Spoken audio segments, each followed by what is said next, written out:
नमस्कार मैत्रिणींनो, सीमाज रेसिपीमध्ये आपणा सर्वांचं स्वागत आहे. आपण जे नाश्त्याचे पदार्थ करतो त्यामध्ये पोहे, उपमा किंवा शिरा असे पदार्थ आपले नेहमी खाण्यात असतात. पण काही जरासं वेगळं जर खायचं असेल तर आपण दहीवड्याचा ऑप्शन फार छान आहे. तर आता इथं पहा कृती. तर इथं मी 2 वाट्या उडीद डाळ आहे, ती 4 ते 5 तासासाठी भिजत ठेवली होती आणि ती आता मी मिक्सरवर छान वाटून घेते. जेव्हा ही आपण उडीद डाळ वड्यासाठी वाटतो त्यावेळेस त्यामध्ये अजिबात पाणी घालायचं नाही आणि आपल्याला ही छान अशी वाटून घ्यायची. तर आता ही उडीद डाळ जी आहे किंवा दाक्षिणात्य सगळे पदार्थ जे असतात ते सगळे आपल्याला आधी भिजवत ठेवावे लागतात. आणि इथं मी या डाळीमध्ये 7 ते 8 अशा मिरच्या घातलेल्या आहेत आणि हे उडीद डाळीचं मिश्रण आहे ते छान असं मिक्सरवर मी वाटून घेतलेलं आहे. आणि हे जे मिश्रण आहे तुम्ही पाहू शकता फार छान असं वाटलं गेलेलं आहे, बारीक असं छान वाटून घेतलेलं आहे. आणि हे आता आपल्याला छान फेटून घ्यायचं आहे. जेव्हा आपण हे पदार्थ फेटतो त्यावेळेस त्याची फ्लफी किंवा पदार्थ फुगण्याची प्रक्रिया छान होते. त्यामुळं हे आपल्याला छान असं फेटून घ्यायचं आहे. साधारणपणे 7 मिनटं इतकं आपण हे छान फेटून घ्यायचे. इथं आता मी छान अशी ही डाळीचं मिश्रण जे आहे ते फेटून घेते.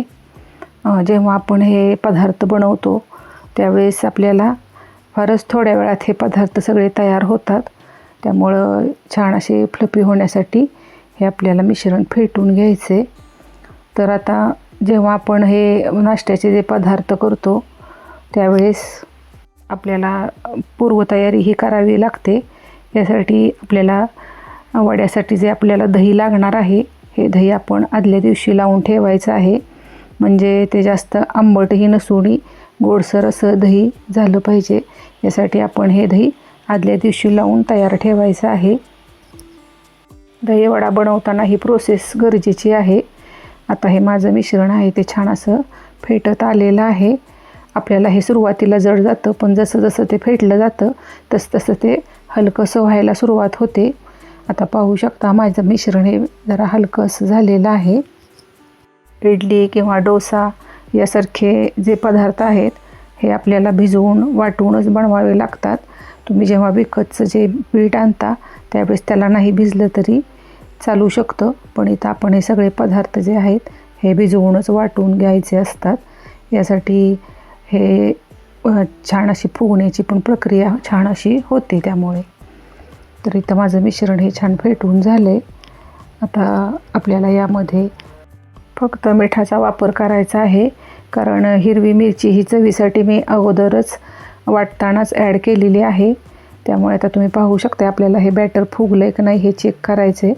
तर एका वाटीमध्ये थोडं पाणी घ्यायचे आणि हे बॅटर आपल्याला टाकून बघायचे.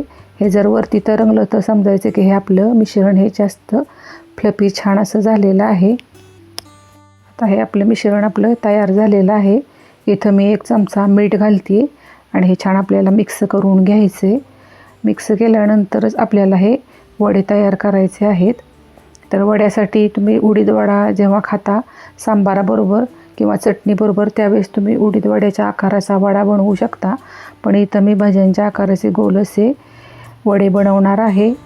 दहीवड्याला यासारखेच असे गोळे बनवावे लागतात. यासाठी पाण्याचा हात घेऊन हे वडे आपल्याला छान घालून घ्यायचे तेल तापलेल्या कढईमध्ये आणि ते तेलामध्ये सोडायचे. आणि 5 ते 7 मिनटात हे वडे आपले तळून छान असे तयार होतात. गुलाबीसर कलर येईपर्यंत हे वडे तळून घ्यायचे. पटकन असा होणारा हा पदार्थ आहे आणि खायलाही छान लागतो आणि मऊसूद आणि चवीला छान असणारा हा पदार्थ सर्वांच्याच आवडीचा आहे. हा पदार्थ करण्यासाठी प्राथमिक अशी काही फार अशी तयारी करावी लागत नाही. तुम्ही डाळ भिजवली आणि दही आपलं तयार असेल तर आपला हा पदार्थ चटकन होऊ शकतो असा हा आहे. तर इथं माझे वडे जे आहेत ते छान तळून झालेले आहेत. तर आता मी हे वडे काढते आणि इथं आपल्याला हिंग आणि मिठाचंही पाणी तयार करायचे. हे जे तळलेले जे वडे आहेत ते आपण हिंगाच्या आणि मिठाच्या पाण्यात भिजत ठेवणार आहोत.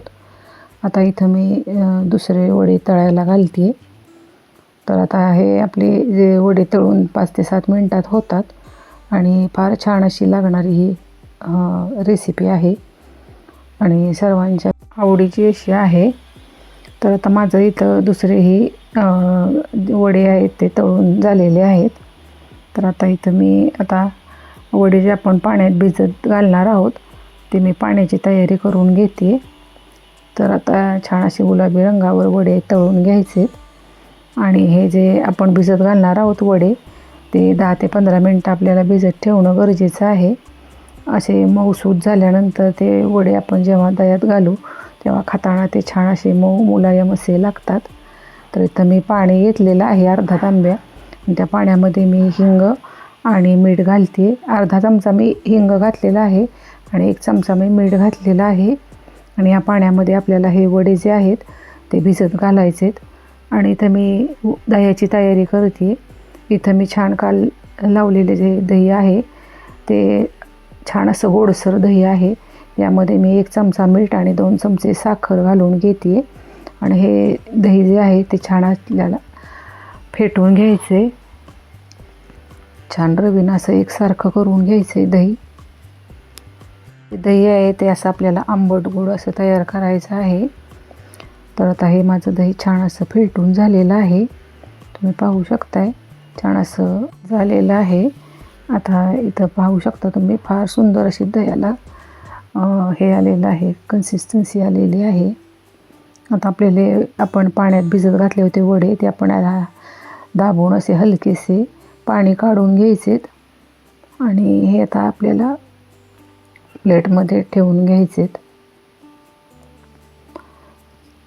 इथं आता वड्यातलं छान असं पाणी निघते पाहू शकता तुम्ही. आपल्याला वडे छान असे कोरडे करून घ्यायचे आणि इथं मी आता डिश सर्व करते आणि वड्यांवर आता मी छान असं दही घालते.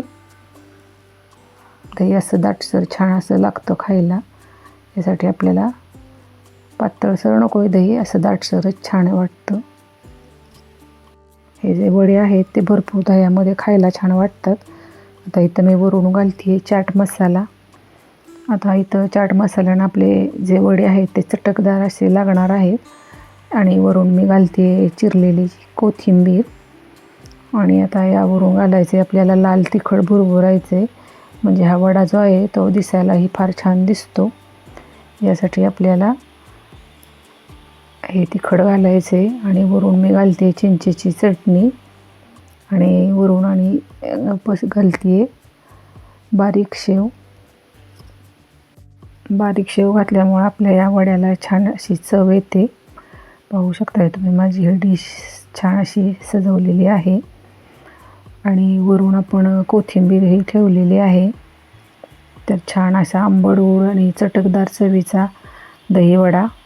रेसिपी तुम्हाला आवडली असल्यास चॅनलला सबस्क्राईब करा, लाईक करा, शेअर करा आणि पुन्हा भेटूया अशाच रेसिपीसह.